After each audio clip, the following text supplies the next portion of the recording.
We're in for a real treat. If we can dream it, then we can do it. Yes, we can, yes, we can. Hang on to them hats and glasses, 'cause this here's the wildest ride in the wilderness. Hey Disney fans, come join the fun. Corey and Lawrence, the magic's begun. From the parks to the stories we adore, let's dive into the magic. There's so much more. It's the DIZPod, where dreams come true. With Corey and Lawrence, we'll explore with you. We entertain and teach every step of the way.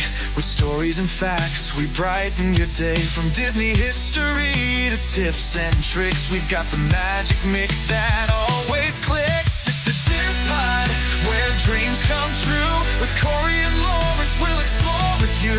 Feel the magic, the joy and the cheer. Together we'll make memories year after year. The DIZPod, the DIZPod, let's all sing along. With Corey and Lawrence, the magic's never gone. Bringing joy to your day in every way. In the DIZPod, where the magic's here to stay. You are now listening to a member of the Disney Podcast family. Head over to Disney Podcast Family on Instagram to see all the latest posts for this show and links to other great Disney podcasts. Hello. Welcome in. Happy Tuesdays, everyone. I am your DIZPod co-host, Lawrence. My co-host, Corey, is on two wheels heading into the studio as we speak. So he'll be joining us in just a few minutes, but I didn't want to hold the show up anymore. Wanted to get started with all of you. Thank you all for joining us. We've got a great show for our 101st episode. Cannot believe that I'm saying that. We are in our second 100 episodes now. Just bringing you really great guests that we just continue to get lucky and find. And tonight is no different. You can see I'm wearing my Star Wars shirt, not a Catherine exclusive. This was bought in the parks, but I do like it. So yes, tonight is going to be very much Star Wars focused for sure. So good evening, everyone. I see some names in chat that we see. We have Purple Pleasure. We have 86JB. Anne is here. Dianca, Frederick Gallagher, Benjamin Burton. Thank you all for joining us. We do appreciate you watching live or watching the replay if you don't get a chance to watch live. But it's fun when you watch live, you get to join in and be part of the conversation. So if you can join us live, we certainly want you to. But if you're watching or listening to the replay on Spotify, Prime, iHeartRadio, or Apple Podcasts, we appreciate you as well. If you're enjoying, leave a comment, leave a like. We certainly appreciate that. So as I said, tonight we are going to be talking about all Star Wars. This gentleman we met virtually in chat, just like all of you are right now. We were watching what's called a YouTube creator coach. We were watching his live stream, and he was talking about his channel and what he does, and then so of course it was Star Wars, so it piqued my interest, and so we went back and forth and tried to figure out a time, and here we are. I have him on the show tonight. It is Adam from Imperial Remnant, and I'm going to go ahead and bring him on now. Hey, thanks for having me. Adam, great for you. Thank you for being here. We appreciate it. So tell us a little bit about your channel or channels. He's not running one, but running two channels. Tell us a little bit about your channels. Trying to run two. The main one is a Star Wars lore channel. It's more than you ever wanted to know about every last detail of Star Wars, going on the deepest dives, canon, legends, comics, novels, movies, TV, everything, reacting to what's new, and just loving the franchise, I guess is the easiest way to put it. And the second channel that spun off from the first one is you can see behind me, this is just one wall. I have a Death Star themed room in my house. And the second channel is building that room. It doesn't get as much love as it deserves because the first channel is so much to keep up with, but we'll get there, especially now that I'm putting it out to people. So it's Imperial Remnant and Imperial Remnant Builds are the two channels. Got it. So because what I do for work is new home construction and new home cool. sales, building a home theater like that certainly got me interested. And so we'll talk about that before Corey comes in. I know Corey's going to want to talk all about Star Wars lore. So, Sure. so how do you go about deciding, let's do a Star Wars theater? My dad actually worked for a custom home theater, home automation company when I was growing up. And I was probably 14 or 15, and he brought home a home theater magazine. And the theater was, I mean, it puts mine to shame. It was amazing. Probably had seating for like 30 people. I got 4. Oh, But it was the bridge of a Star Destroyer. And the DVD closet and all the equipment rack was covered by a Han Solo and Carbonite. There was a life-size R2-D2 C-3PO on the front. And I tore that page out, and I kept it either in my room or when I started getting like office jobs, I'd put it up in my cubicles. mm-hmm. That picture got so ratty, it probably just disintegrated because I don't have it anymore. But that was like on my mind. So I kind of got into home theaters a little bit in other houses where I just had, a projector, a screen, a room for it, but it wasn't a themed room. And Okay. when my wife and I got this house, the basement was just bare cement. And I was like, well, now's the time because I have this template. We're going to finish the basement anyway. Mm-hmm. Might as well take my time and go big with it. So was she on board with this? Oh, yeah, absolutely. Okay. All right. I have my Death Star room and I have my home office, and it's a whole wall of hot toys, and I have some Marvel stuff, some Star Wars stuff. All my geek stuff gets to stay in there, and then the rest of the house we keep very normal. So she gets most of the house, and she has no problem with me doing a Death Star home theater. She doesn't use it a lot, but she has no problem with it being here. Okay. All right. What so is the theater complete as you want it? I kind of tell people whenever I get to ask that question that when I finished it, that to me was like ground zero. This is the base. It has the walls, the lights, the projector, the screen, and seating, so I can have friends over. We can watch movies. But now I want to make panels. I want to build a life-size droid. I have an armory wall where once every couple months I print out a new blaster or lightsaber hilt and paint it and weather it and get it up on the wall. Mm-hmm. Trying to increase things like that. And then every now and then I upgrade the tech. Like I put in ceiling speakers at the end of last year. I got a second subwoofer. So I'm increasing the theater experience, but also the Star Wars experience. Okay. I wish I had better pictures I could screen share with, but it's all just cell phone footage of me building it. So, well, they can all go to your channel and watch. Yeah, Imperial Remnant Build. There you go. Yeah. So, I got to know, how many speakers do you have in the theater? 9 and 2 subwoofers. All right. All right. So the 3 fronts, 2 sides, 2 rears, 2 ceiling for Atmos, and then the front and rear subwoofer. I figured you were going to say Atmos, so I was good. I was good with the 9. Yeah. When you said 9, I was like, yeah, he's going to go Atmos. Yeah. Yep, for sure. So what was the first movie that you watched in the theater when it was done? Oddly enough, it's shameful because it wasn't a Star Wars movie. I had gotten it. Actually, the first thing that I used the screen for was Jedi Survivor, the video game. Okay. So the first thing displayed was technically Star Wars, but the first movie was I had a couple friends who missed Mad Max Fury Road in the theater. Okay. And that is a great theater movie. So that was the first actual movie in this version of the theater. Okay. All right. I was like, oh, it's going to be Star Wars. No. I know that should be the obvious answer. The walls actually, originally they were just white light and they were way too bright. So when I watched the movie, I had to turn them off. Oh. And now I have color changing walls that respond to the movie I'm watching. Mm-hmm. So after I put those in, the first movie was actually The Last Jedi, because there's that scene where it's all red when they're fighting the Snoke's guards. So the walls turn red with the action and then flash and burn. So that was pretty cool. Yeah, that's what I'm talking about. See, that's what's missing from the theater experience, going out to a theater. You know, you don't have that, you know, we can do tech like that in the house. They don't do it in the theater. Right. So tell us some of the obstacles you ran into in the build. I mean, are you handy by trade? You know, is that what you do for work?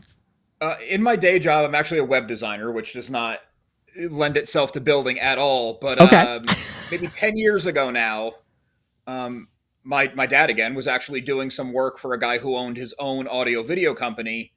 And he mentioned to him that I was interested in figuring out how to, you know, get ahead. How do I pay down my student loans? How do I buy a house and things like that? Mm-hmm. And he made all of his money flipping houses. He doesn't have any kids, so he's like, well, let me take him under my wing. I'll teach him what I know. And for like 5 years, I flipped houses with him. And now I try to do it on my own. The market's tough right now, but I've done probably 14 house flips myself. Okay. So that's kind of where I picked up all the tools of the trade. Unfortunately, when you build something like a custom Death Star home theater, you really need to build it and then throw the whole thing away and then build it, because you learn all the things you didn't know. So what were some of those things that were obstacles that you ran into? Well, just the light panels behind me as an example, that's subflooring with a lot of sanding, a lot of coats of paint to get them smooth to look like metal. But the biggest thing was I must have tried 15 different materials to diffuse the light. I had no idea what to use. The glass was too expensive. Thick plexi was too expensive. I even saw people online, you know, smooth out a shower curtain. That absolutely did not work. So I ended up finding like poster board at like a craft store like Michael's. And I cut it into the shapes and then glued it on the back. So from behind, it looks horrible. But when you look at it as a finished product, it looks great. So things like that were very... So let me understand. I'm looking at subflooring and poster board. Yep. Wow. And the little squares behind me here are actually... The squares are supposed to be down on a basement cement floor, and it allows water to travel through as a moisture barrier. Then you put your floor on top of that, and they're made out of foam. But I liked that because in a cement room, your sound would just echo. Yeah. So I put in rolled rubber flooring like at a gym, and then I put a carpet over that, and then I put in like the subflooring panels like that to absorb some of the sound, so you get a nice... The sound doesn't echo now. You get like a nice rich sound. Now, those of you that don't know, as I said, I'm a new home sales, so I know a little bit. Subflooring is not smooth. That's not a smooth surface at all. So to get it to look like that, that's impressive.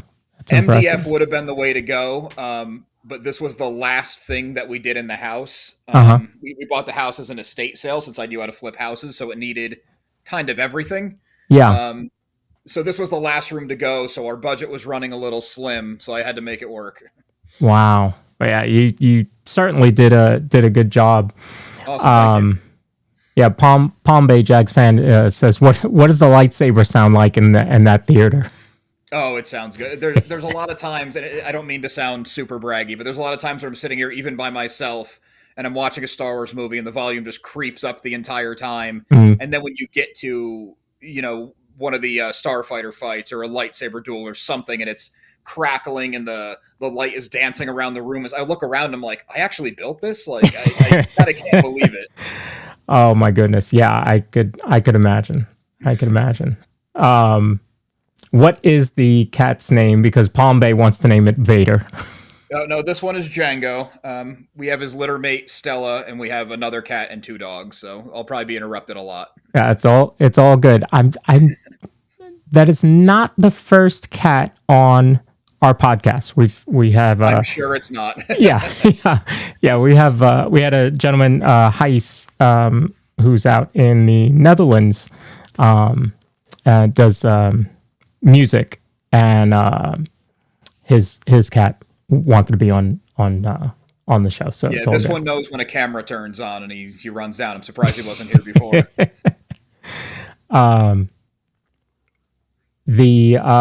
Christopher Solis. Oh, tell us more about that. So Christopher Solis in chat says he had a hard time with MDF when he was building his Death Star walls. I'm surprised to hear that because I thought that was kind of the normal thing to do. So maybe me using subfloor was not super crazy. See, maybe. Yeah, Christopher, tell us more about your Death Star walls. That's pretty cool. Smooth finish, it would have saved a lot of time. And so, what do your friends say when they come over and they see your theater? Oh, they love it. I got friends and I'm like, hey, you want to watch this movie? They're like, I don't care what you put on. I just want to come and like, it doesn't matter. We could watch literally anything as long as it's got, some sound and some action. Let's do it. Yeah.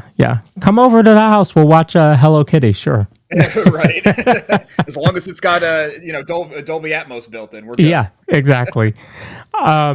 So you're in the Northeast. Do you get to the parks often? Only twice. I went when I was 11, and then I hadn't gone again until 2022. Okay. Yeah, and I was born in 85, so that kind of gives you an idea of how long it's been. Yeah. I got really lucky. The company I work for, my day job, has a condo in Orlando, and they kind of like lottery off a week, so you can go and stay there. So we went down, and our place to stay was covered, so we did all the parks because I didn't know if we'd ever be back. Oh, wow. Yes, Corey is here. So that was fun, but it was a lot. Doing all the parks, including Universal, back to back. Yeah. It was a lot. It was too much in one. So I just went again last month, and we just did, obviously, Galaxy's Edge, and we did a day at Universal because our other plans got canceled. So it's a lot easier when you can take your time and be leisurely about it instead of sprinting to everything to get in line again. As I'm sure you guys have figured out. Well, being a pass holder, Corey had been a pass holder for a long time. I became a pass holder in 22, I believe. And that's the point that I realized I can slow down and really take in the parks. And when you can do that, you just start to see all these little specials and nooks and crannies that you didn't see and you didn't, experience before. Everybody wants to run to Rise for a good reason. Rise of the Resistance, you've got to go do that. But there's other stuff in the parks to do as well. So last month, was that the first time doing Rise of the Resistance, or did you do it in 22 when you went? Luckily, I got to do Rise of Resistance and Smuggler's Run and Star Tours. Star Tours isn't part of Galaxy's Edge, but I consider it a must when you're there. And it's like a 5-minute wait, so you got to do it. Exactly. So luckily, I got to do them all. But it was cool because when we went last time, like Rise of the Resistance was a 3.5-hour wait. They weren't allowing Disney Pass or anything. And it was a brutally long wait. So the ride's great. We really enjoyed it, but it felt like it was over in a flash. This time we got there before opening, so we waited in line just to get through the door, walked in, and there was no line. We just walked until they separated the groups. So when you wait for as long as the ride actually is, it felt like it was 10 times as long. It was a great experience. Yeah. So what'd you think about it when the first time you get to the launch bay? Oh, I think it's incredible. I mean, I was taking like really weird close-up pictures of everything just to try to replicate them here. But the whole experience, you don't even have to be a Star Wars fan, but just to have, like, it starts off with that kind of roller coaster type drop, but a really mini one, just to get your heart racing. And then the ride doesn't give you a chance to figure out what to look at or where you're going. So it all whipped by, but in like the best way. And that's, I really love that about all the Disney parks, is that every last detail is scrutinized, and you can tell that they pay attention to every little thing. And I don't want to like disparage Universal just to elevate Disney, but when you do them back to back, you kind of see through the seams a little bit at other parks where Disney, they just don't really allow that. That is very true. The other difference, because we're not obviously comparing Epic Universe, which is totally different, but it's a lot of screens in Universal Studios. So. Yeah, and like Rise of Resistance uses screens too, but it just feels you don't see the screen where like in the Wizarding World, those rides are fun. Like the Gringotts Escape is really fun, but you can see the screens, and then there's like, oh, there's supposed to be flames here, but the thing's broken. Oh, you can see some branches fell off the Whomping Willow. Like Disney, if a branch falls off, they got 6 more branches waiting in reserve. I'm positive. Like they're right back on there. Yeah, yeah. I couldn't imagine being that big of a Star Wars fan and going to Rise of the Resistance for the first time. It was surreal. The fact that it exists was just like 8-year-old me was so excited. Yeah. Or to see the Falcon. I mean, you come around that corner and you see the Falcon just sit. It's you can sit on the bench, and even the cockpit is like, they elongated, add a couple extra seats, but it feels like you're in the cockpit, and they deliver on the experience for sure. Yeah. Corey, welcome in. Welcome. Hey, it's nice to be here. Thank you so much. I apologize so much. Sometimes life gets in the way. So, but I came in on one wheel and dropped everything at the door, and here I am. Such an honor to have Imperial Remnant here tonight, everyone. Thank you. So thank you for being here. Your content it just pulls me in. It pulls me in. Thanks. Like I can't stop when I get on a subject. I can't turn it off. And you've taught me so much in the limited videos I've watched. I'm like, oh, I got to watch more of this. So I'll be going through that library even more. Oh, I appreciate I learned that. about Dagobah. I didn't know all the history of Dagobah like you laid it out, and really love the Darth Maul video, especially where there's a whole new series coming out. So I'm pumped for sure to Shadow show Lord. that. Yeah, that's going to be great. I'll be sure to show that one to my son, so he gets a little more background on Maul too. Makes you appreciate Maul too and where he came from. Yeah. Thank you. But, you guys were hitting on Galaxy's Edge and all that stuff, and that was certainly something I wanted to talk to you about too. And you probably, I'm sure you kind of covered it already. But what are your thoughts about Galaxy's Edge in the sense that I think the main complaint about it is it doesn't really have a place in Star Wars lore. It's just there, and people complain, if they attached it to something I know, and it's probably more of the adults, older adults, that identify with the original trilogy. If you gave me some Han Solo, Luke Skywalker kind of action, I would love this area so much. Do you think they should have kind of not has gone so kind of blank canvas on it? What's your whole feel? Yeah, I'm kind of two minds on it, because I definitely see what you're saying, and I have heard that from other people, where everyone has a different entry point to Star Wars. So if you grew up with the originals, True. That's what you want to see. If you grew up with the prequels, which seems to be most people online now, or the prequel era, they want to see clone troopers walking around. I think probably the least amount of fans want to see the sequel trilogy stuff, and I don't mean to disparage it, but it's just the least popular. So I think them firmly planting it between two movies and not the two most well-loved movies was an interesting choice. Obviously, you get it because that's what they created. It's what they're trying to pump. It's what they think the future of the franchise is. Having the world be something different, I don't mind, because if they tried to make it Alderaan or something and there's any screen references, if it's not totally right, people are just going to knock it for being wrong. Where creating a world that feels like Star Wars and has the elements, I thought that was cool. And this is kind of like a pie-in-the-sky idea. I'm sure logistically it's way harder than just saying it. But I don't see why they don't do it where, okay, you're on Batuu, it's the Black Spires, and for these 3 months, it's, the sequel trilogy era. But then we're going to swap out the Stormtroopers for Clone Trooper uniforms, and they're going to walk around with, Grievous or Dooku or something. And then for these 3 months, we're going to go original trilogy where Stormtroopers, classic Stormtroopers, are walking around with Vader. And all you have to do is change out a few banners and a ship, because the Millennium Falcon is through all of them. I guess Kylo Ren's shuttle will be hard to change out, but I just kind of had a thought like that, where why not make it a little bit more module, where like overnight you could just have a warehouse and a few forklifts come out and swap the era entirely. Then if a long-term fan is planning their vacation, they can say, well, I'm going to wait until July because that's when it becomes original trilogy. Obviously easier said than done, but that's what I've been thinking about it. That's a genius idea. I would sign off on that in a second, because it would keep it fresh. It would make people, Disney always has to think what will make people come back. They, Mhm. Lawrence and I have talked about this before in how they design certain rides. It makes people want to come back. This would be fresh. It would renew every so often, and that would be great. And I think it would make people want to continue to come back. So I love that idea. And Yeah, I don't know I what you think do with Rise of the Resistance. I guess you'd have to reshoot half of it, but oh, that's true too. I mean, Rise you could would always have just to leave get it Rise of Resistance, and it is what it is. But Yeah, it is what it is, right? Sometimes we just have to wave the white flag. Maybe, I don't know if they have room for expansion. Maybe you could find some spot to expand.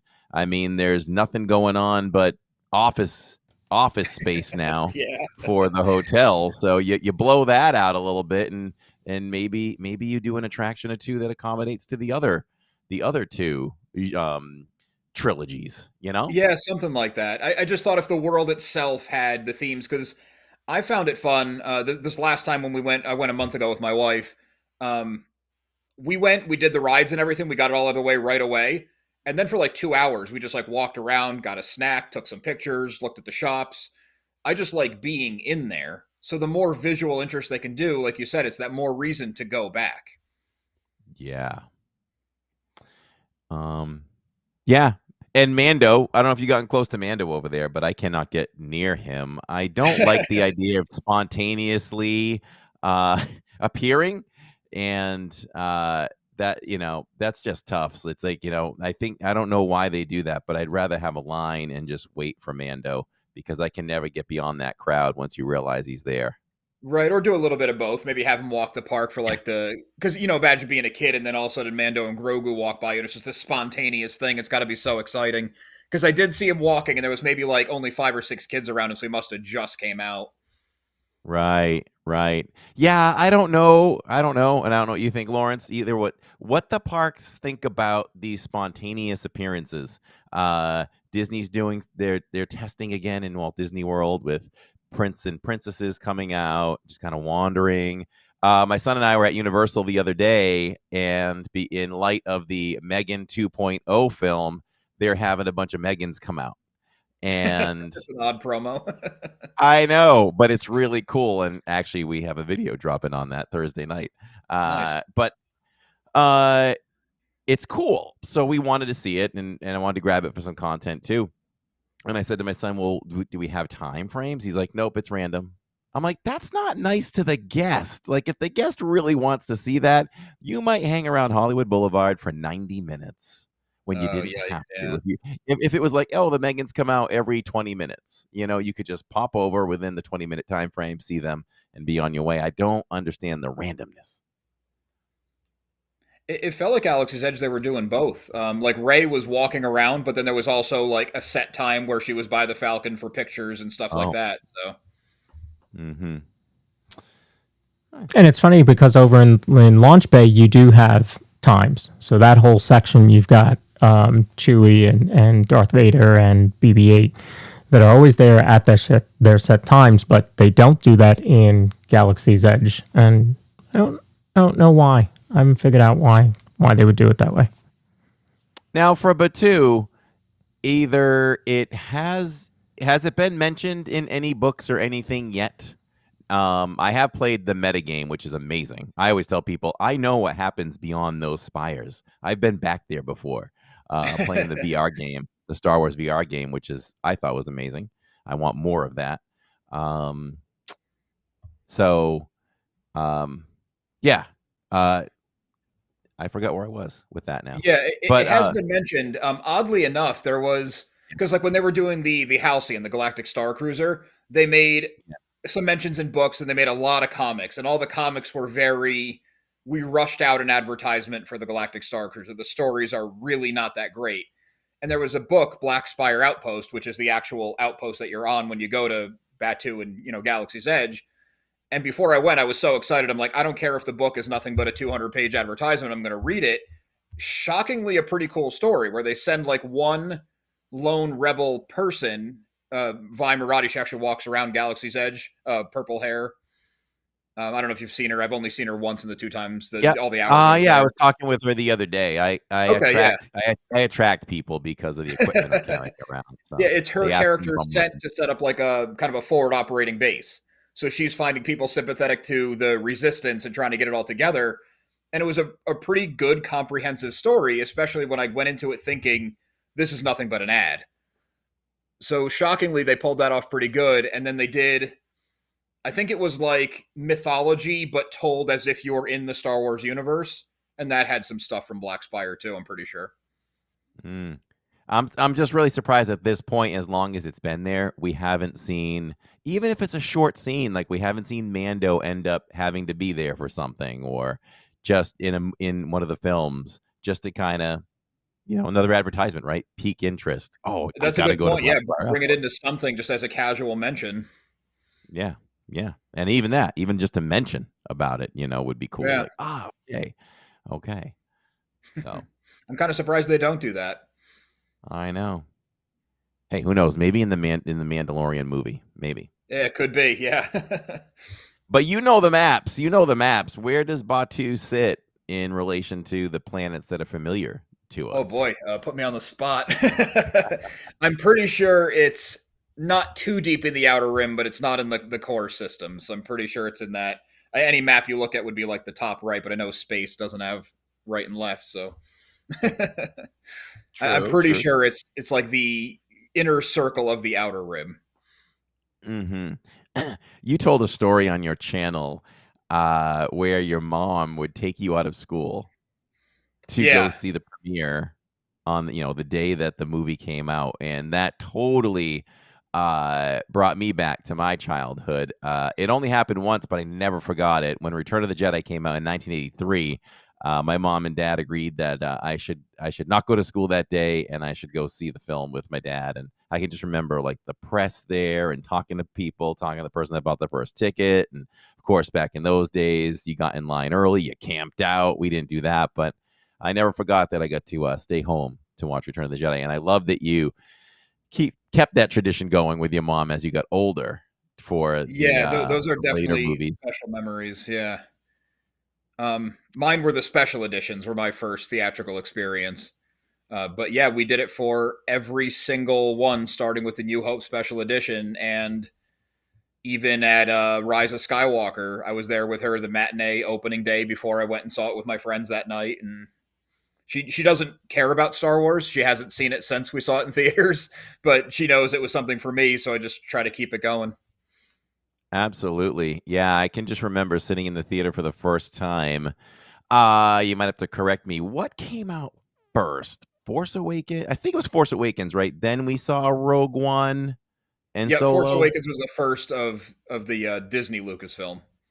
Okay. Yeah. So I can just remember sitting there, and I've talked about this on the channel before, and got pretty emotional talking about it. The best way I connected with my dad, who's been gone for a long time now, was through Star Wars and him taking me to the movies. And I just can remember sitting in the theater that day and the emotions I had just looking over my kids and saying, wow, I'm doing this with my kids now. I'm That's taking cool. them Yeah, to a Star Wars movie. So it came full circle.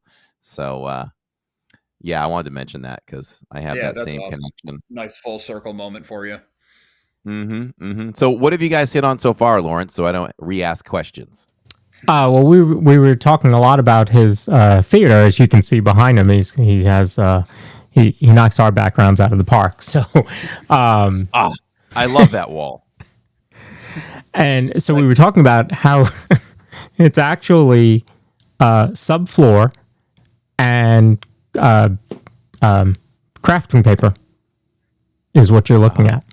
Yeah. Yeah. So how'd you get the backlighting back there? How's it lit up? There's a Philips Hue lights, 2 strips like on where the wood is, so you can't. I'm trying to point at my screen like you can see what I'm doing. There's Philips Hues like where you wouldn't be able to see the light strip, so the light bounces off a white backing. There's like a 4-inch gap between that wall and the actual basement wall, and it bounces off the white to diffuse it a little bit more. Nice. I love that. If I could put a wall like that up like that in my entertainment room, I would do it. Oh, it's nice. It's my favorite wall. I mean, you can't help but call it a Star Wars wall. And whenever we go into an attraction that has that, I just marvel at it because it just brings me back to the original. That's those are Death Star walls. Right. Those Yeah, are that L-shaped cutout is so iconic. yeah, yeah. All right, Yeah. so you talked about that. Anything else? So yeah, we were talking about his theater and his build, and he has two channels. Right, Imperial Remnant is the main channel, and then Imperial Remnant Build is where he actually takes us through building the entire theater. Oh wow, I'll have to check that out too. Yeah. I had some helmets kicking around for quite some time in my entertainment room, and I decided to go ahead and mount them yesterday. And my wife Oh, came in very and cool. said, Yeah, I got to get she on gave me the that. look. Yeah, yeah, she gave me the look though, and she's like, why didn't you ask me about this? I'm like, I asked you about everything, but I didn't know if I was supposed to ask you about this one. But she's like, I would have put them on a different wall, and I'm like, but this is right beside the big screen. So I'm enjoying it though. Hopefully she'll get used to it, and I'm sure she's listening. She's just in the other room over there. So all right. Anything else about the room that you had asked them, or is that everything there, or are there more on walls that we can't see? Oh no, it's the entire room. Oh, okay. And we can Even see the that. door is hooked up to an air compressor, so when you flip the switch, it makes that pish sound Stop. and pulls open. And Okay, I have a question for you. When you go to like supermarkets and big stores that have the automatic sliding doors, have you ever used the force to open them? Because I still do that.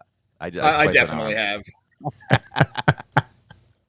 and then I'll be like, I don't know "Oh, if the you want to timing was pull off." it up. Let me I see. sent you an email with two quick videos. They're like, I don't know, 40 seconds long or something. One is a walkthrough with the lights on, and one's a walkthrough with the lights off. Okay, I'll pull that up in just a second. I can show the picture that you sent me. So that's the Yep. rest of the room there. Wow. I'm gonna say most impressive. Yeah, that's some I actually got to serious take a new work. picture. I put a lot more detailing in on those 3D panels and stuff. Ooh. Uh-huh. And I know, as someone who, my previous house, we built a theater. We had the room to do it, and the screen was 7 feet high, 12 feet across, with stadium seats. We had 2 rows and all that. I would love to put those kind of walls in there, but it looks even better. I bet it's more impressive when the lights are dimmed. Yeah, for sure. Especially now we talked about it a little bit. The walls are responsive to what's on the screen. So if like a flash goes off the right side, the right wall follows it along. So that makes it really cool. Get out of town. Yeah, especially with like a lightsaber fight, when they're hitting like the blue and red blades Yeah. and your wall flashes purple. It's pretty cool. Oh, that's nice. That sounds like Govee lights to me. It It's is. Philips Hue, same idea. Yeah. Yeah. Yeah. Yeah. Very love my similar. Govee lights. So does Lawrence. We love our Yeah. Govee lights. Wow, that's nice. Did you say Yeah, you but- had something else queued up, Lawrence, or no? No, you guys go ahead and talk. I'll pull them into the show. Oh, okay. Okay. When a few other things I came up with to ask you while I was watching some videos is you talked a lot about Jar Binks in one of your videos. I think it was one of your little. I don't know if are those recorded live, or do you and your friends record them and then post them? Yeah, it we looks like a record- podcast. Pre-record and then post. It's a podcast format, but because our schedules are never super consistent, like you live stream, you guys live stream same day, same time, so it makes it a lot easier for your audience to come in. And I'd love to do that, but we're just trying to orchestrate our schedules. It's easier to just like fit it in when we can and then post it up. But yeah, we've been hitting different topics every week, so. Nice. Yeah, Lawrence and I tried to do that, but our audience really wanted us to record live. So it's basically everyone in there now is, watching the live recording pretty much, and then it'll hit Spotify and iHeartRadio, Amazon, and all those other areas too. Your Jar Binks. A lot of people came out originally and had problems with him. I never thought a second ill about Jar Binks back then. I just accept whatever George Lucas puts out there, and it's Star Wars, and I love Star Wars, and I never had a problem with Jar Binks. My wife loves Jar Binks. Do you think now, over time, where Phantom Menace has been out for several decades, that the view has changed on Jar Jar, and he's more accepting in the community, or accepted? I absolutely think so. I remember when it came out, I mean, just the hype around Phantom Menace, I'm sure you remember. It could have been the Yes. greatest movie ever made with zero flaws, and it would not have lived up to anyone's expectations. Yeah. So when a bunch of fans who saw it in 77, 80, 83 were now seeing it in 1999, they hated Jar Jar Binks. I was 14 when that came out, so I was a little too old for him, but I'm like you, where I'm like, okay, he's in the movie. I don't really find what he's doing funny, so I'll just watch what Qui-Gon's doing or move on. Like, I don't need to kick up a fuss about it. I don't care. Like, it's not for me. It's for my 9-year-old cousin who loves him. So Hmm. that's kind of my mentality. But I know like Ahmed Best has been welcomed back into the fold.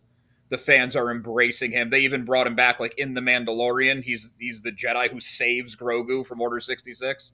So they're really kind of giving him his due. I think way late, but finally And they put him in the one of the Lego series. He's Darth. they let him do was it Darth Jar Jar. Yeah, Darth to Jar rebuild Jar. the So galaxy. he really, a lot of people may not have noticed this or realized it, but and I can't quite off the top of my head pinpoint where I saw this. Oh, it might be the ILM. Is the ILM 50th series? I just started it. But did you see the interview where they talked to him? He almost committed suicide because of how Yeah, badly Jar Jar was received. I mean, literally where he was in, I think, New York City on the other side of the bridge, ready to just jump. yeah, yeah. I heard about Um, that. It's tragic because I mean, for any movie, like you can hate a character all you want, leave it at the character. Like, don't attack the poor performer. Because a similar thing happened with the girl in the sequel trilogy who played Rose. I forget the actress, oh, really? Mary Tran or something like that. Mm-hmm. I Something can't remember similar her to name. that. But she was harassed so much she considered quitting acting. I don't know if she got that close to suicide. I hope not. But she had to delete all of her social medias, and it's like you can hate the character of the writing all you want, but leave her alone. Yeah, my son follows social media way more than I do, so I get a lot of the feedback from him, and it just seems like anything that does come out Star Wars wise, I'll refer to him. I'll go, "How's it being received?" And most of the time, he always starts with the complaints. Oh, there's Yep, people that are so upset about blah blah blah, or yep, they're very angry about blah blah blah blah blah. And I'm like, well, that's just something dumb to be angry about. And yep. I fall back and just say, okay, would you rather have this or nothing? Because Star Wars was dead. Um, After Revenge of the Sith. I thought it was dead. There was no chance of anything ever coming out again. And then Disney rescued that. So people should be thankful for that, in my opinion. Yeah, I mean, Because there's plenty of stuff that I wish was a little better or more toward my liking, or they spent a little sure. bit more time. But there's also some really great stuff, and if one of the movies you just don't like, then just don't watch that movie. Yeah, if I watch something, I'm not gonna say I love everything, but we watch everything, and I Hmm. still appreciate that they're trying to give us Star Wars. Bottom line, Yeah, um, for the sure. one the one thing that I've never finished, and I probably never will, is the animated series Resistance. Was it called?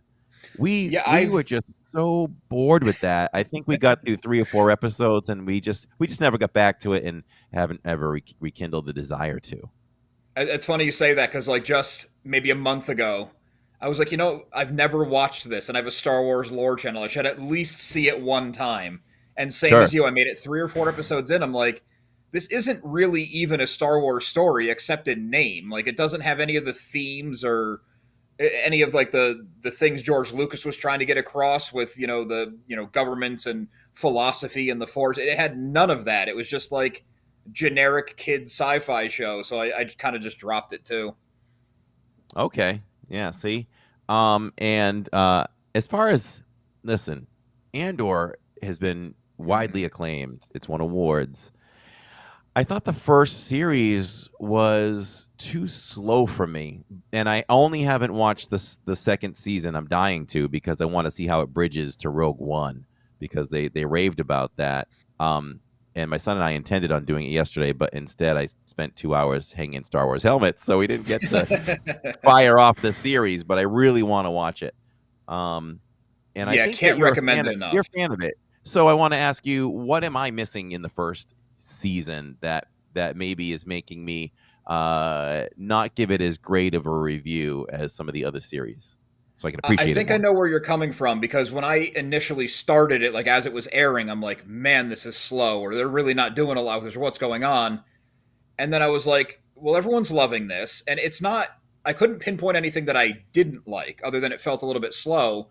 So I went back and watched it. I'm like, it's just a different flavor of Star Wars. We've never had this very deliberate, slow, dark, and cold dystopian kind of Star Wars. So when I got into it focuses on character development. So the characters are perfect. They're so well acted, so well written. Every decision makes sense. Everything they do is based on something that came before. Like it all just it adds up so perfectly. And then when you get into the second season, where it's like 3 episodes and a little time jump in 3 episodes, it's like you're getting a new movie every story arc, and it's a high quality movie. And they do lighten up the second season a little bit, where it has a little bit of the humor. You know, it's not like Return of the Jedi with Ewoks, but Rogue One had some of the kind of Star Wars lightheartedness. And Andor season 2 is a little bit less ultra serious, even though it has easily two of the most serious things in any Star Wars. And it gets you a little bit at lighter tone to like kind of cleanse your palate between some of the ultra heavy stuff. Do you think the second season is better than the first? Yes. Okay. Yeah. How old is your son? 17. Oh, okay. Yeah. Okay. You're fine. Yeah. Well, there's a couple things in there that, like, you know, if I was watching it with like an 8 or 9-year-old, I might be like, I don't know about this. Oh, on Star Wars, like something on Star Wars. Not like he's gonna have little nightmares adultish? or it gets. What's that? Okay. Little adultish or just scary? A little adultish and also very, very real. There's kind of a revolution that turns into a massacre, and it's based very closely on the French Revolution, very closely, and it's very tragic. Okay. All right, I'm excited. I got to start. Even as an adult, I was like, "Oh wow, they went there." Oh wow. Okay. All right. How about Obi-Wan? You were talking about Obi-Wan, the series, and I think that was good enough to have. Do you think it was good enough to be a movie? I know you talked about how the female character that they created, they kind of just had to create her because you needed enough content to spread the series out for length. That I was guess my is what you feel. said. Yeah. So It felt like the whole Obi-Wan series was a great 2.5 hour movie with Obi-Wan, Kid Leia, and Anakin Darth Vader. And then when they said we need it to be 6 or 8 episodes, we have to pad the content. And the Inquisitors make sense for the time period. And I actually think Reva's character is interesting because she has a vendetta against Darth Vader, but to just keep stringing that along in the way they had to just buy time, her actions didn't really make any sense toward her goal. And I think if they introduced her in like a standalone comic or even like her own couple episode arc or something, it would have been one thing. But to take the focus off Ewan McGregor and Hayden Christensen was just like wrong place, wrong time. That's how I felt about it. Well, I would you rather have, if you look back at Clone Wars, where they had like 22 episodes every season, except for like the last season, we would probably agree that probably 4 of those maybe or maybe unnecessary episodes in a way. Absolutely, yeah. Like you That's go through the it and old you'd be TV like, model. yeah, I'd be like, wow, this added nothing to the story. They didn't forward it. This is like a side mission. We just watched a side mission, which I'm not saying they're bad. It's just, we didn't advance the story today. This is just some side mission about some aliens on a different planet where something happened. We didn't even see Anakin today. Right. Like Yeah. Yeah. Inevitable So, in I don't 22 know. to 24 episodes. Yeah, for sure. But if anybody hasn't seen those, I've met people before that haven't seen Clone Wars, the series, because it's animated. And I'm like, it's so much better than that. You got to look beyond the animation. The story, to me, was great. And I encourage more people to see it if they haven't. So many Same, episodes. yeah. It's great storytelling. There's really good like Force mythology and stuff in there. Yep, for sure. So, anything coming up that you're excited about Star Wars wise? There's actually not a lot on the horizon right now. I really liked Ahsoka, the live action series. I like the character too. I really like the live action series. Some of the lightsaber play could have used a little bit of work, but all in all, I was really happy with it. I liked how into fantasy it went. So I'm pretty pumped for season 2 of that, and I feel like I'm in the minority there, but it's hard to gauge when you're on the internet.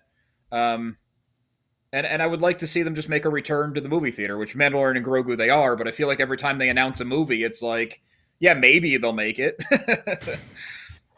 Yeah, I totally agreed with your partner on one of your more recent recordings with him, which was that Star Wars is meant to be seen in. I love that they brought it to home. I love that. Let's Mhm. keep bringing series home, but let's keep the flow of films in theaters too, because Star Wars is meant to be seen in the theater. Yeah. Um, but I'm sure they're gun shy by what's come out lately, and they're afraid of that. I think that they really need. I bet that Mando's going to be. I bet it's going to be better. Well, that's not setting the bar too high, but I bet it's one of the top 2 or 3 films since Disney's taken over Star Wars. And I'll just say that because Michael, oh God, I almost said Michael Eisner. Bob Iger has really put his foot down with the creative teams. And I think you've seen things shift since he took over because Chapek was just crazy about pumping out quantity instead of quality, and he pumped the brakes on Yeah. Marvel and Star Wars. He's Mhm. like, he even pumped the brakes on Pixar. I know from Yep. a source of mine for a fact that he went over to the Pixar offices. Disney. I always get those confused, Lawrence. Disney, Pixar, Pixar, Disney. But he went over. The ones responsible for Inside Out 2 and now Elio, he said, these need to hit. They have to hit and put the pressure on them. And Inside Out, or Inside Out 2, that hit. And I don't know if Elio's going to hit. Lawrence and I saw it, and it was really good. It exceeded my expectations. And, we talked about how people want they clamor about original content from Disney.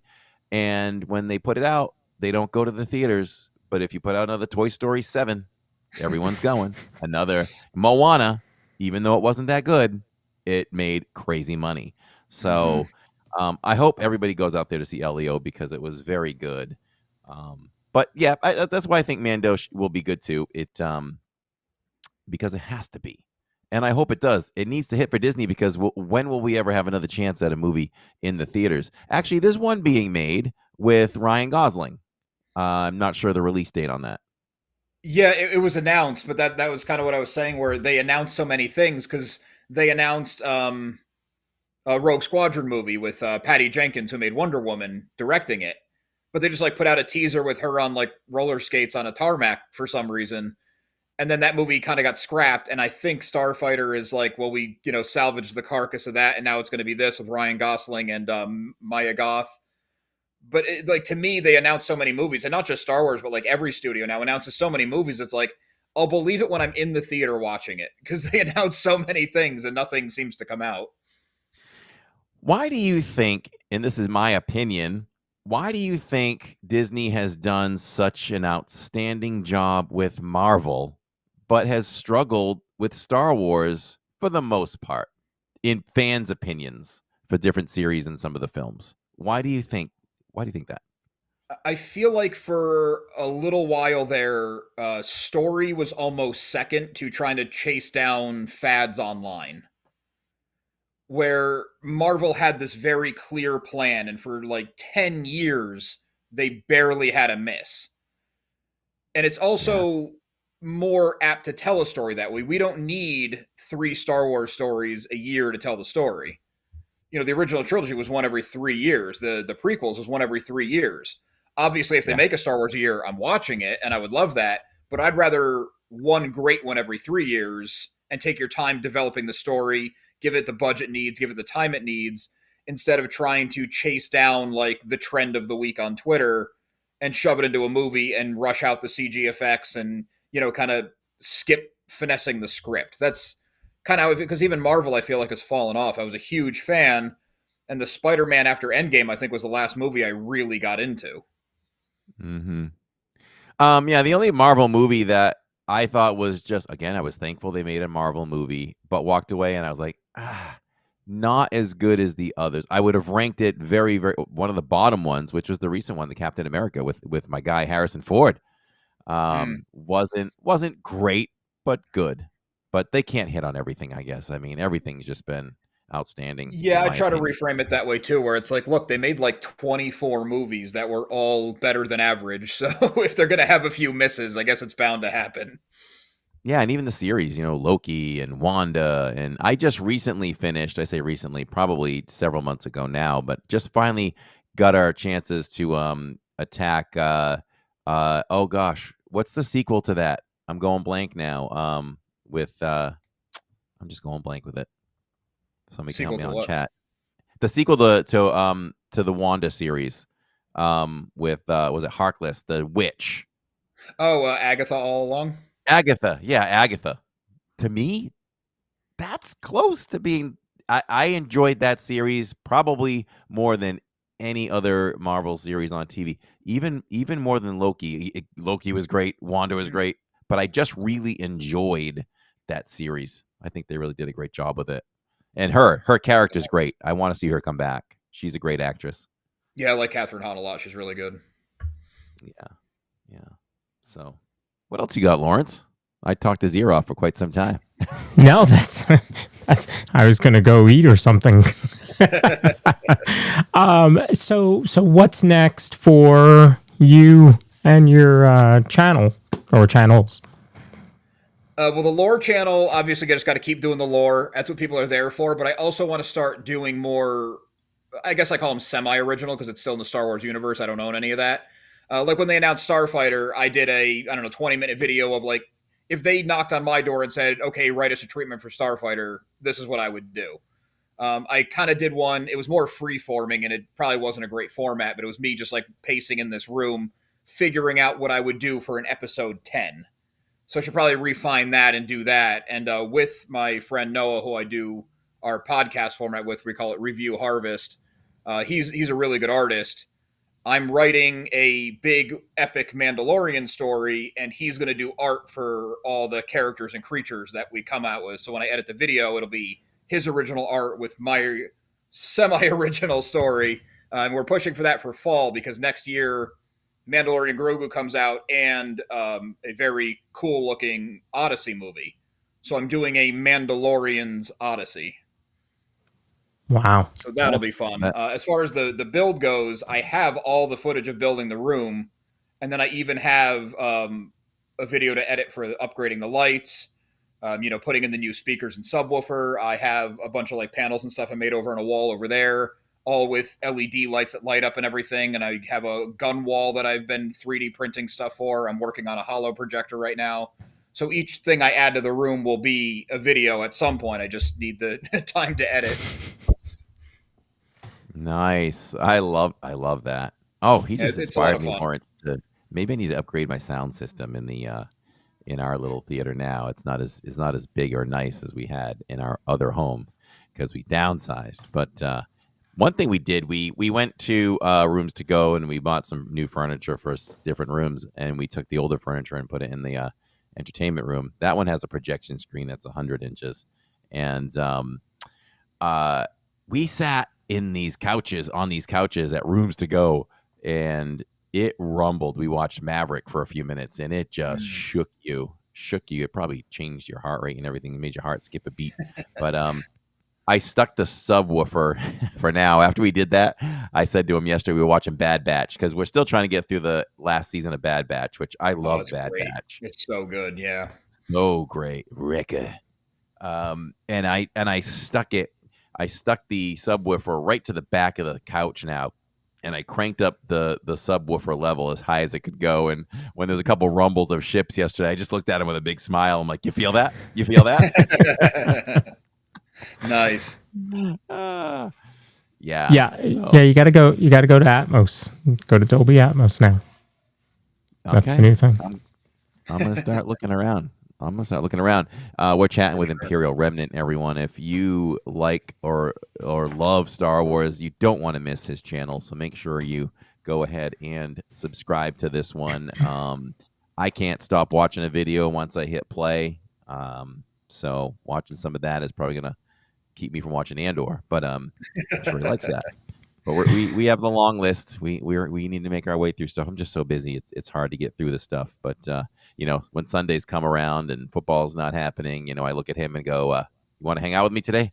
And if he does, which he does most of the time, he always does if he's not hanging with his buddies gaming. But it's like, what do you want to do? I'm like, well, we have these series to finish. We have a Lego set we could do, or whatever else, and we just choose what we want to do. So we try to get or play Nintendo Switch 2, things like that. So there's so little time with so many things to do. So we're trying to get there. Very cool. And I did put Imperial Remnant's link in the chat, so be sure to click on that.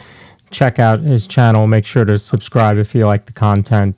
He's got some great content in there for sure. For sure.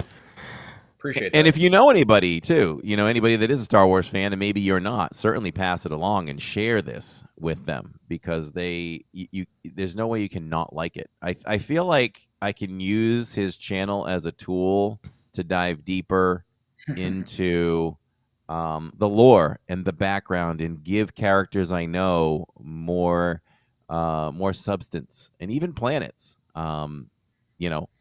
Just learning about Dagobah, which was his most recent video until today, I learned so much about it, and I like the planet. Like not even joking. Like, I love that planet way more than ever, because it just looked like swampland with nothing going on. Right? Yeah, that's the fun thing about Star Wars. Every little rock and twig is explored. Yeah. Have you done anything on Hoth, or have you done more on other planets? Do you plan on doing any other planets? I did Hoth, and that was actually my biggest video on the channel for months. And I'm like, Hoth, really? Listen, Hoth is my favorite planet because it's attached to Empire Strikes Back, I think. Yeah, exactly. Yeah. Anything Empire Strikes Back's been doing very well for me. See, and it's there's one on Hoth, one on Naboo, one on Tatooine. Okay, I'll be sure to look at those. Are those in a playlist or just? Yep, I have a whole planets and locations playlist. So trying to make it an encyclopedia. Yes. Hey, that could have been. So how'd you come up with the name of the channel then? Because you could have been like Star Wars Encyclopedia. I thought about it for so long, and it seemed like any cool name was taken. I thought the Imperial Remnant was cool. Like, I like the concept of it. After they destroy the Empire, they're still like trying to hold on to it. And after I chose it, I realized it's a terrible name for a channel, because if you search for Imperial Remnant, you get a million Star Wars videos from creators who have been out for a decade. You get stuff from Warhammer. You get stuff from franchises I've never heard of. So Imperial Remnant is not a great name, but I have it branded in every single video. So I'm like, well, I'm just going to have to own this. So I spent way too long thinking of a name. So I'm like, just pick something and get going. 86 JB. Chat says, oh, go ahead. No, go ahead, Corey. I was just going to say, Christopher Solis says Corey's Sundays are now booked. My Sundays are booked year round. I dedicate my Sundays to the family, to Jacob. And we do things together like that. We build Legos. We watch Disney Plus. We do things together like that. But I shove him out the door when week 1 of the NFL happens. He knows that. So other than that, yes, good family time. But you said 86JB. You want to read the question? What's the best order to rewatch the whole franchise? What a great question. And does this include the side missions? Maybe he means the 9. We'll go with the 9, I guess. Yeah, he probably means the 9. Somebody asked, was it somebody asked Mark Hamill or Harrison Ford the other day, my son said on social media or on a show. They said, how should I rewatch him? He goes, I don't give a damn. That sounds like Harrison Ford. That sounds a lot like Harrison Ford. So what would you say is the best order to watch? I would say if it's a rewatch chronologically. If you haven't seen him and you're trying to get someone into him, I would go in order they were released. I made that mistake when I was dating my wife. She had never seen Star Wars. So I said, well, let's do it chronologically. Then you get the story in the order it was intended. and she almost didn't watch the second one, let alone get to 4, 5, and 6. So Ah. once she got there, she was like, "Oh, these are really good. Why didn't we start with these?" Right. So I almost feel like just because of that, if you have a newbie, I think that you have to point to episode 4, like we all saw it, like really reel them in with that one, and then they want to watch the next one. There's so many ways you can do it. I don't know if there's really a wrong way. As long as you group them, you're not going to do 7 and do 2 and then 5. And then Right? Yeah. Map it makes some kind of sense. Yeah. yeah. And if you really want to go for it, you could do chronological order and throw in, the Clone Wars between episodes 2 and 3, because then the end of that is like parallel to 3. And then you could jump into Rebels, and you can do Solo, and you got all the series. I mean, even before the movies, you can do the Acolyte if you want to. So you got like, I don't know, several hundred hours to get through. Mm-hmm. Yep, for sure. Any other questions, everyone? If you have questions in the chat, throw a queue up before it and throw some questions in so we can get those out for you. So let me ask you, what are, obviously you follow the Star Wars franchise. What are some of your other favorite franchises? I was really, really big into Game of Thrones when that show was going. And I don't want to insult anybody on how you feel about how Game of Thrones ended, but when that show fell off, I was so crestfallen. I was like, what did you do to this show? And I don't think George R. R. Martin will ever finish the book series, so I just had to like purge it all from my memory. I loved it. I knew, the houses and their sigils and where they were from, and I had like half the lineage down. I just could not get enough of it. And it's like, I'll never get an ending to this story, so I just can't anymore. And the Marvel movie, we used to read a lot of comics. I feel like it's like an insurmountable hill at this point. Like, where do you even jump in? It's hard enough to keep up with all the Star Wars reading I do. But Marvel, I was super on board with for a really long time, too. Like I said, the Spider-Man after Endgame, the movies kind of ended for me. I've watched them here and there, and I didn't think Quantumania was that bad. I didn't think Love and Thunder was that bad. But they're also not like, I'm dying to see it, or after work I'm going to throw it on again. It's just like, okay, yeah, saw it, moving on. So I don't know. I guess doing a channel, I kind of had to go on just one thing because it occupies so much of my time. And you picked a big franchise to cover too. Yeah, I'm not going to run out of video ideas. No, not at all. Not at all. So each video is so informative, and it made me wonder how much of that is off the top of your head, and how much of it is, we could say, because Dagobah was pretty recently. Where do you touch on for your resources, and how much of it would you say, maybe even percentage wise, is just it because in the past you read books, or you did this, you did that? For the stuff from like the original trilogy for sure, and then a lot of the prequels, I would say it's like 50-50. But more what I do is I try to have some method to the madness. Like, I started with the original A New Hope, and then I went into Empire Strikes Back. But then it was, if a show comes out, I'm focusing on that. Or when it was the anniversary of the Phantom Menace or Revenge of the Sith, I was doing some character stuff there. So like with Dagobah is, obviously, it's an Empire Strikes Back. It's an influential planet. And then you pick up little tidbits here and there. So I kind of try to like finesse it into a narrative where it makes sense. Like, okay, we'll talk about the ecosystem. We'll talk about where it is in space. We'll talk about the animals. And then I use like the cross-section books are incredible. Or they have like the essential guide too. And even though a lot of that information's outdated now, I'll go to those because I try to get as many physical sources, whether it's a novel, a book, or a comic, that I can. And a lot of it is, I remember it was mentioned here. Then I need to use the internet to get that thing because, memory recall is not perfect when you're trying to go so detailed. So the idea is the spark is always in my head, and then I try to use physical sources backed up with the internet. But in the internet, I always try to check at least 2 different places to make sure that it's not wrong. So it does get to be like writing papers when you were in college. Like, it gets very intensive with the research. And then there's some things where I'll read about a character that I knew about or thought I knew a lot about, and either I remembered it wrong or there's a whole element that I forgot about or missed. And in that element, there's another character that sounds cool, then I'll buy whatever book that character's in and do a deep dive on that. So it's just this like never ending branching paths, or this web, I should say, that it keeps going. Mm-hmm. It's kind Seems of a like long with answer Dark. question. Oh no, perfect. It seems like with Darth Maul that there's not a lot of solid what's the word I'm looking for? I just lost the word. Canon. There's not a lot of canon when you dive deeper into his past, huh? Because it seemed like for you had to kind of say, well, one area says this, one area says that about him. They're all cool, but there's not a solid canon that goes back, to his childhood, right?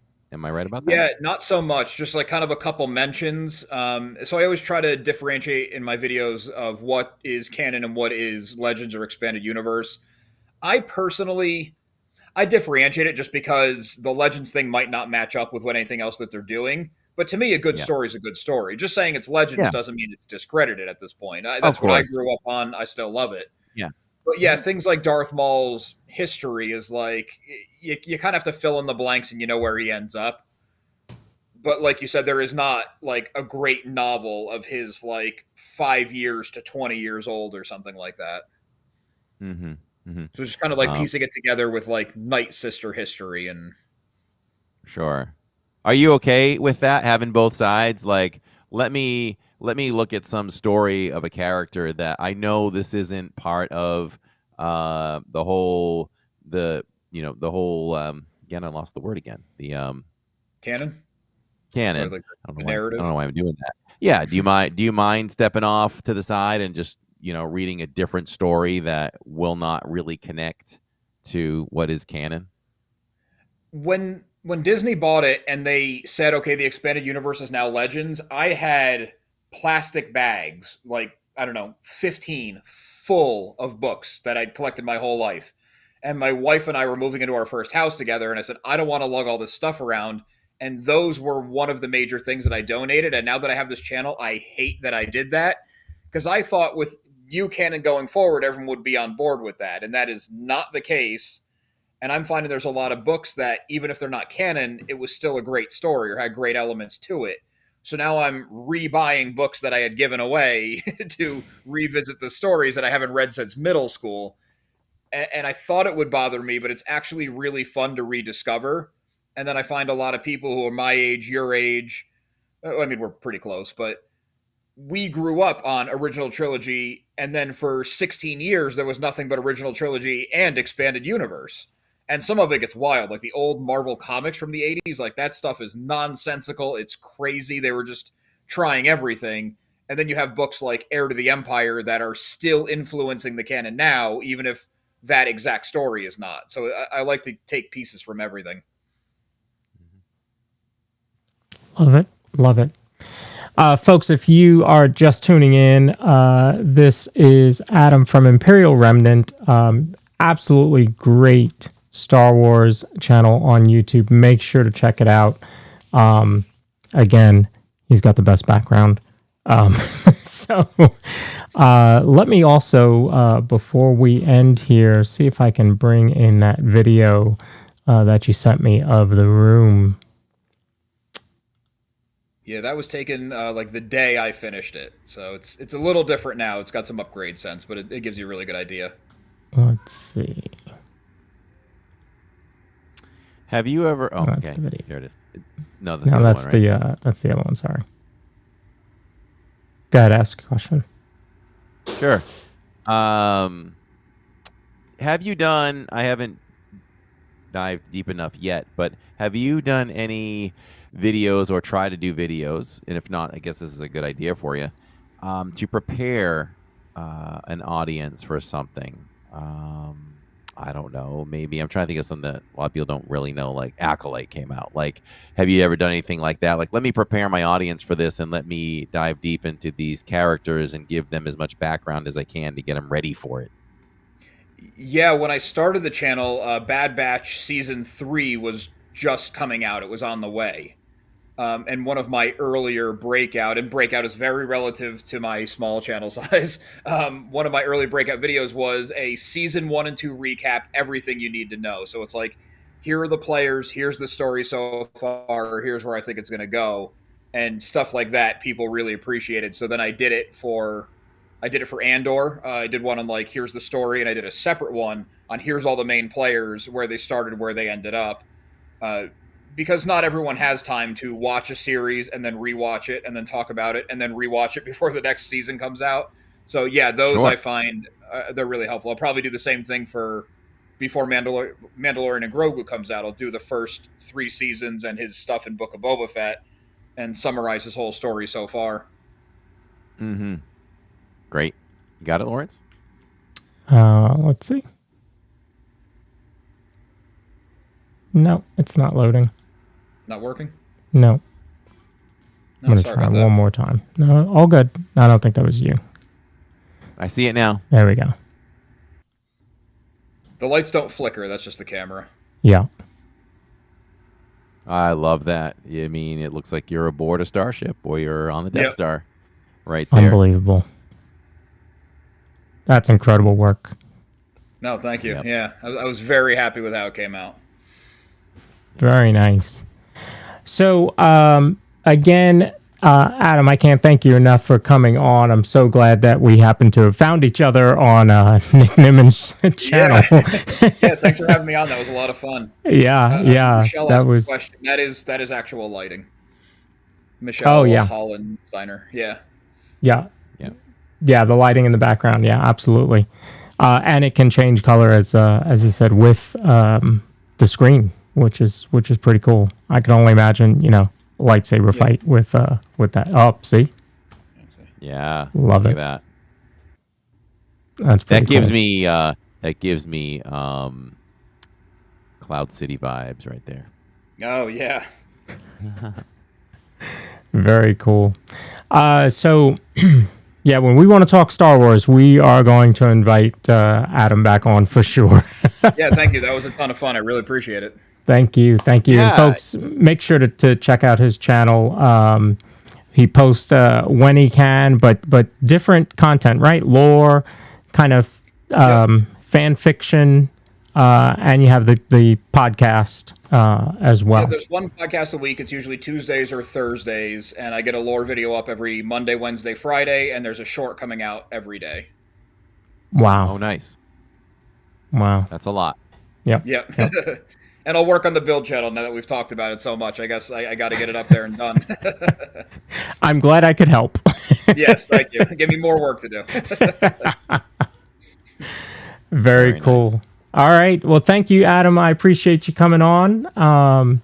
This has been a lot of fun. Make sure you check out Adam's channel. I'm going to drop it in the chat one more time. There we go. All right. Thank you very much. Yeah, Thank you thanks, so guys. much. Take it easy. We'll see you Take soon. care.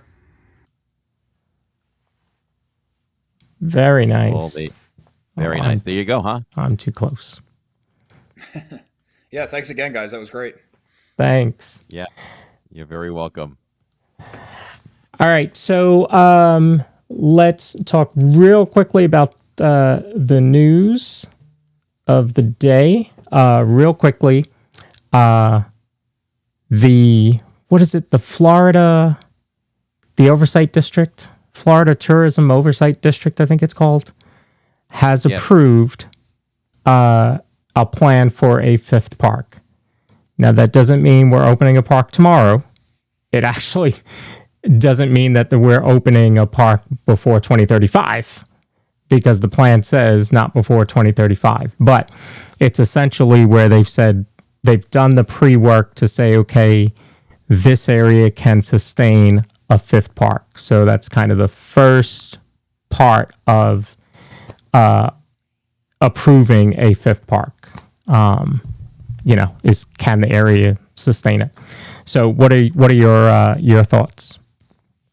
Can we get, so it goes out to 2035 because it's going to take quite a while to finish off the current projects, which are barely off the ground, which is Cars, the Cars area in Villains Land and the area over there at Animal Kingdom, that stuff. So that puts us out a little bit. So when that's done, if we even say, okay, that's going to take 5 years, maybe, now we're already up to 2030. So you're talking 5 years to build a whole park. Epic is Universal's done it. So that's not that far away in the sense of things, right? Getting things done in the sequence, and we have to sandwich the demolition of Tomorrowland in there in between. We got to take a couple years there to Has to happen. fix that. Don't overlook Tomorrowland, Josh. Tomorrow we need to almost wipe out the entire thing and take the Circus McGurkus back there with it. We need to redo that area. It's time. I was about to get on Tomorrowland Speedway the other day, and I enjoy it. We do it. We enjoy it, and I was just like, this is just so out of place. It is so out of. It doesn't belong in a Disney park. I mean, maybe back in 1974, 71. Okay. There wasn't a lot of technology. You throw that in there, sure. That is the attraction that is most overdue out of anything, in my opinion. So I don't even know if people realize Circus McGurkus, as you call it. I did, and I did that on purpose. Which is Big Top Circus, I believe, is what it's called. That's part of Fantasyland. Like, it doesn't even feel like that. In fact, I remember we were walking. I can't remember where we were walking. We were walking close enough that you could see it. You could see all the lights back there. It was nighttime.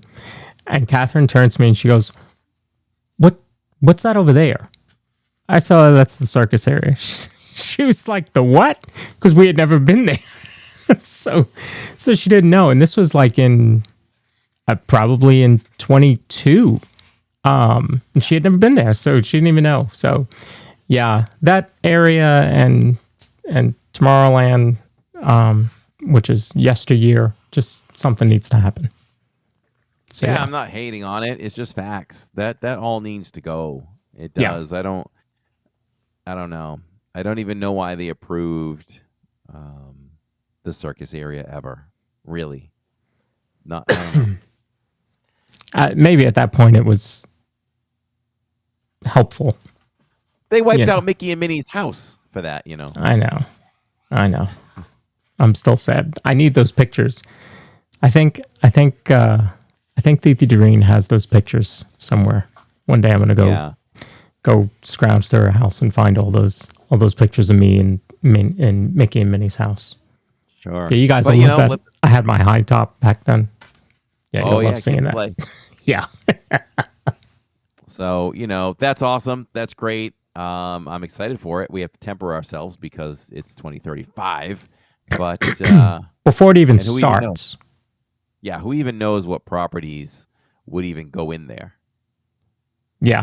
We're going to do a whole show on that. Even exist. Yeah. Yeah. We're going to do a whole show on that. Yeah. These things might not even exist yet. Yeah. Other news, we have Test Track soon. Getting very excited for that. They say it's going to harken back to World of Motion, so we will see just how much it does. How do you think it's going to call back to World of Motion? Did you ride World of Motion? I don't think you did, right? I didn't ride it. Ride it. So I'd probably just be giving you a false answer. But since you asked it, I think just from things we've heard over the construction of all of this and everything, I think you might get like 25% or something that will harken back to the original ride. What do you think? Because I never rode it. I think it's very easy to have the song play in there, just some musical callback to the song from the original, similar to how they're doing with Paint the Night in Disneyland, where it's got hints of Baroque Down from Main Street Electrical Parade, similarly to how I'm hoping that Disney Starlight does the same thing and calls back to Main Street Electrical Parade. I think they're going to do that. But I do kind of think it's going to be in the storytelling, because World of Motion told the story. If you think about Spaceship Earth, World of Motion was the vehicular version of Spaceship Earth, right? So it did a good job of telling the history of motion.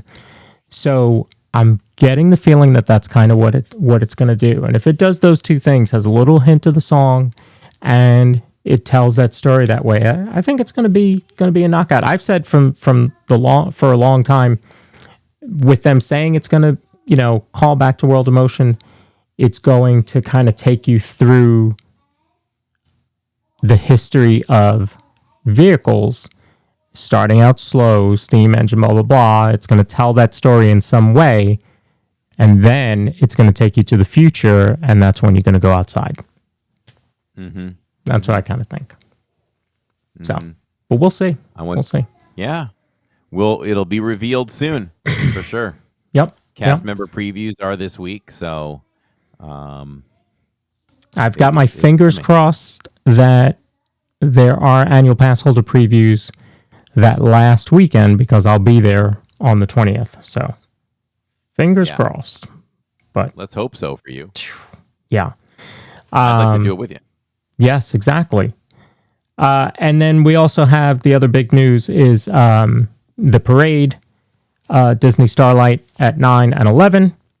And it will be running in reverse. So Corey and I have already worked out what we're going to be doing for that first night. We'll obviously be testing and practicing before that. But if all goes well, you guys will be very, very excited. Lastly, for me, the Disney Streamer Network continues to grow. We're now up to 23 channels as part of that network. You can find information about us on Facebook, Instagram, Threads, and TikTok, although right now Facebook is the easiest to do. But I've already put in motion with some friends that have already started helping, and there's one that's offered his help, Thing Park Giant, another one of our channels in the Disney Streamer Network. We have started putting together a website, and so the three main pieces of the website as it stands right now are going to be one spot for all the streams. You're going to see them all on the streams, or you're going to see them all on the page, and you're going to be able to click right into it, and it takes you right into YouTube.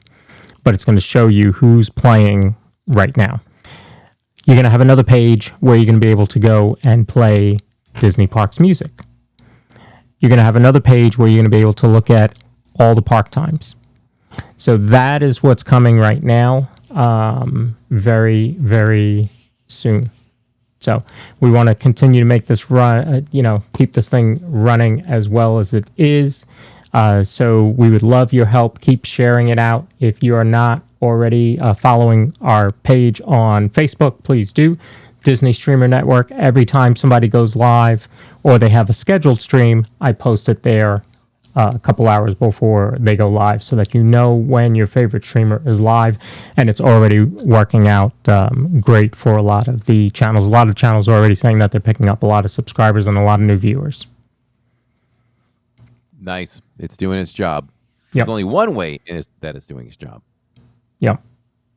Yeah, the other thing is behind the scenes, all the streamers talking to each other about issues that they're having, about different ways to improve this or that. I was talking to one of the streamers today offline about what software to use because they're going to stream from home. So this is really a game changer for the Disney YouTube streamers for sure, and I'm glad to play the little part in it that I do. Yeah, and the other thing too is bridging the gap between the left coast and the east coast as well. I was in a stream earlier today, just kind of putting that bug in one of the streamers' ears over there, and she was like, "Oh, what Disney Streamer Network? Oh, what is that? Like networking, or we gonna, should we share streams or?" And I didn't get I'll try to reach out to her. But I said, if you want to continue this further, give me an email or something that we can Yeah. get that out there, Yeah. because and then we can just have to figure out how that'll benefit both sides. For Yeah. sure. And there's enough smart folks that we, have in the network that can come up with all sorts of stuff. And I'm telling you, I still have the streamer games on the top of my mind. That's not going anywhere, and that's going to be a heck of a lot of fun to have different streamers, running throughout the parks trying to, finish this task, or how many rides can you ride in 2 hours, and different things like that. So we're gonna have some fun with that. This is going to be a lot of fun for the channels, the host, but mainly for the viewers, because that's what it's about. For sure. Let's hit up our sponsor quick before we continue. If you're looking for a home that offers the perfect blend of luxury, comfort, and convenience with Disney World in your backyard, Victor Naraki is a licensed realtor with Vision Home Real Estate, LLC, and he is here to help you find the home of your dreams. With over 15 years of experience in the Disney area home market and a proven track record of success, Victor is the perfect partner to guide you through every step of the home buying process. So why wait? Visit celebratingflorida.com today and subscribe to his channel at Victor Naraki to learn more about Victor's exclusive range of properties and schedule a viewing with Victor. Your dream home is just a click away, and definitely subscribe over there. And there are occasions where we do simulcast Victor's live streams on Sunday afternoons. So if you want to sit back, relax with your favorite drink and snack, and you want to just look at some Florida homes, that's a great thing to do and support Victor. Yes. Magical Diz asked if there's news about the new park in Abu Dhabi. There has not been really anything new since the announcement, but we did an entire episode on that, so just go back in the playlist for the DIZPod and check that out. We did a whole episode when that was announced. That was pretty cool. So we did a little speculating, trying to figure out what they would put in there and how it would be, but I think it's going to be a pretty cool park, and it's all indoors. I mean, it has to be, because, that temperature out there is about as hot as it was here in North Carolina today. We were at 112 today with the heat. Wow, crazy stuff. Crazy stuff. 112. And I did hear from a decent source that once that park is built, they are very motivated, I believe, to make the airfare affordable for Americans to go back and forth to Disney over there. So I'd love to see that. That would be great. That would be great. So next week we will have Maz's Musings on, another podcast. He's a audio podcast. So he's going to be coming on the channel to talk Disney with us. This is episode 101. I mentioned that in the beginning of the show. Just absolutely crazy that we're now into our second set of 200 or a second set of 100 shows here, which is just mind-boggling. But it's going to be great. It's going to be great. We're going to have a lot of our friends from the Disney Streamer Network on the show to talk about their channels, and we'll we like games here, so we'll do a little games. We'll do Like, Love, Leave with some of our friends, and some other trivia, and just really have some fun, and hopefully all of you will join us for that. Sounds good to me. All right. We will not. I said next week. That's not true. It's July 4th week. Yeah, we don't have a show next week. So we don't have a show next week because somebody's going on vacation. I'm going on staycation. There you go. So yeah, next week no DIZPod because I'll be heading down to the parks, or we'll be heading down to the parks. The following week is when Chris will be joining us. And then, of course, we've got some great episodes behind that as well. We'll do a trip recap as well. And, somebody's going on a Disney cruise, so we'll certainly be doing a Disney Cruise recap as well, and we'll be sure to take plenty of video and pictures for all of you. That's not until October, but the rest of the year is full with some fun episodes. So make sure you're here with us.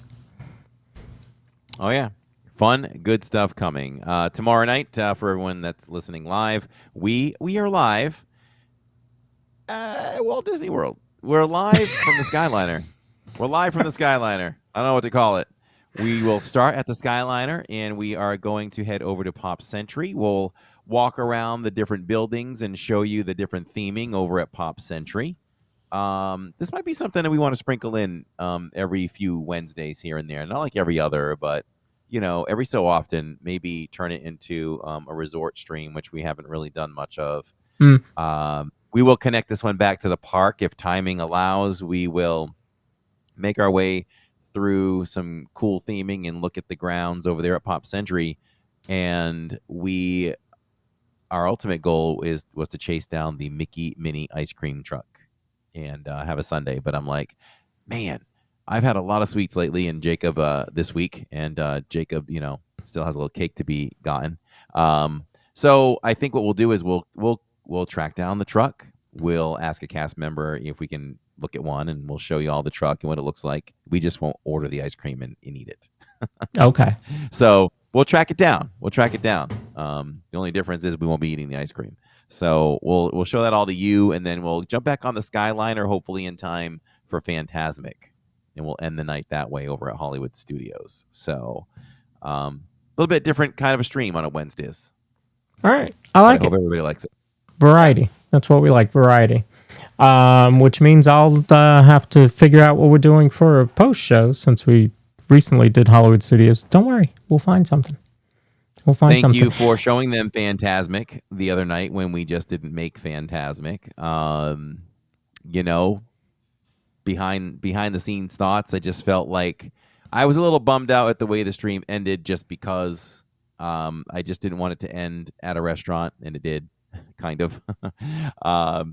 But, that's just coming from me who wants things perfect all the time. We just couldn't get Fantasmic because it was what it was. And I'm sure everybody still loved it.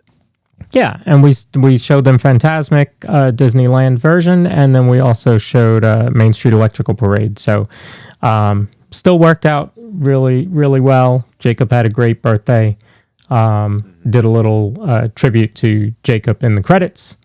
That was great, by the way. We loved it. Awesome. Thank you. You're welcome.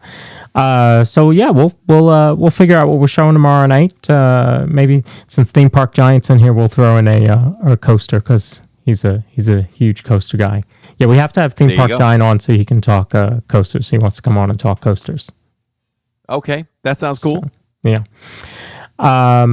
So yeah, we'll have some fun. I'll do the pre-show. We'll start it up a few minutes before Corey goes live from Pop Century. I've never thrown the show to Pop Century. That'll be a first. I know, huh? Yeah, that'll be a first. Yeah. Good stuff. So we'll do that. We'll have some fun tomorrow night. Join us all live. Don't forget Facebook Disney Streamer Network. You'll be able to find all of your streams for tomorrow. All of our friends will be there. And I think I'm joining. Are you joining, Pete, tonight? No, I knew nothing of that.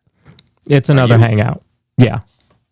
Oh, it's the hangout? Yeah, he's doing a hangout. So I'll be there. Maybe some of our friends from chat will be in there. So be sure to check out Pete. What time tonight. is that?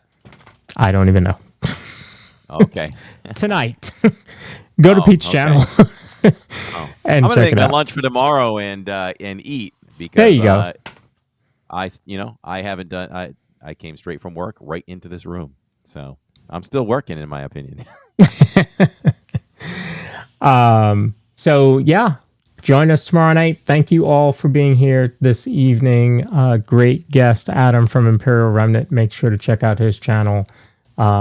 Does great work over there. Christopher, thank you. Have a great night to you as well. And Alicia says, Corey, don't forget your light. Yeah, I was just putting in chat, thank you, and she thinks of everything for sure. And I say, this is the bedroom, so that's got to go off at night because it'd be too bright for Tammy. Yes. There are times when I wake up in the morning and I've left this room and forgot to turn off all these lights, but nobody sleeps here, so it's okay. Oh, now we have these lights. We bought brand new lighting for the living room too with our new furniture, and it's like floor lights.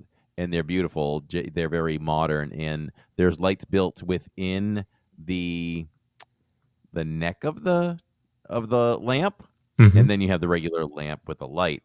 So Alexa will not work with the bottom lights. Yeah. So now we had to teach Tammy on what to do. You got to click it like 2 or 3 times so the bottom is off. Then ask her to turn the lights on.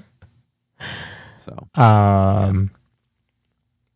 Okay. Thank Sorry. you, Princess Leia, for those kind words. And Shirley Renee says, good night. See you in the park. Shirley Renee will be accommodating me tomorrow. And there it is.